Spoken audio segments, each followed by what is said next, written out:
ہمارے یہاں تو رمضان کا پلان ہی کچھ اور ہے. کچھ لوگ تیاری کر رہے ہیں. کیا تیاری کر رہے ہیں؟ یار سامان خرید لو مہنگا ہو جائے گا, یہ کپڑا خرید لو, یہ اناج خرید لو. کچھ پیسے بنانے کی تیاری کر رہے ہیں. کچھ نوجوان ہوں گے جو ذرا کرکٹ ٹورنامنٹ کی تیاری کر رہے ہوں گے. کچھ لوگ ہوں گے جو کھانے پینے کی تیاری. تھوڑے دن ہوں گے تو یہ پوری روڈوں پہ کیا بورڈ لگے ہوئے ہوں گے, رمضان افطار آفر, سحری offer, all you can eat. Ramzan آیا اس کا مطلب کھانے پینے کا جناب ٹائم آ گیا ہے. کئی لوگ ایسے دیکھے جن کا رمضان میں وزن بڑھ جاتا ہے. ارے 30 روزے رکھ کے وزن کیسے بڑھ گیا؟ کیونکہ سحری میں زیادہ کھایا, سارا دن بھوکا رہنا ہے. افطار میں اس لیے زیادہ کھایا, پورا دن بھوکا رہا تھا. پھر رات کو 3 بار اور کھانا ہے, کل روزہ رکھنا ہے. 5 بار کھانا کھا رہے, سارے ڈاکٹروں کے پاس رش بڑھ جاتا ہے. کسی کے پیٹ میں پرابلم, کسی کے گلے میں پرابلم.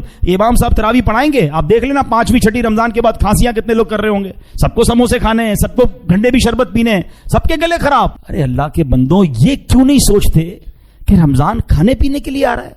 ساری زندگی کھاؤ نا, کس نے منع کیا ہے؟ ارے میں یہ سوچتا ہوں کبھی یہ کیوں نہیں لکھا ہوا ہوتا کہ تراویح آفر, تلاوت آفر, دعا آفر ہے. دوست بھی ملیں گے تو آپس میں بات کر رہے ہوں گے, آج کدھر افطاری کرنی ہے, کدھر سحری کرنی. یہ کب کیوں نہیں کہتے آج کدھر نفل پڑھنے ہیں, کدھر تہجد پڑھنا ہے, کدھر مل کے قرآن پڑھنا ہے, کدھر مل کے دعائیں کرنی ہے؟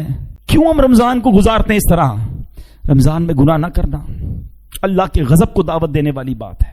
رمضان صرف عبادت میں گزارنا ہے, رمضان صرف نیکیوں میں گزارنا ہے. اور وہ کیسے گزرے گا اس کے لیے ہمیں ابھی سے دروازے بند کرنے ہوں گے, وہ سارے جس کے ذریعے میں گناہ کرتا ہوں. مجھے وہ دوست نہیں چاہیے جو گناہ کی طرف لے جاتے ہیں, مجھے وہ چیز نہیں دیکھنی ہے جو مجھے حرام کی طرف لے جاتی ہے, مجھے وہ چیز سننی نہیں ہے جو مجھے حرام کی طرف لے جاتی ہے.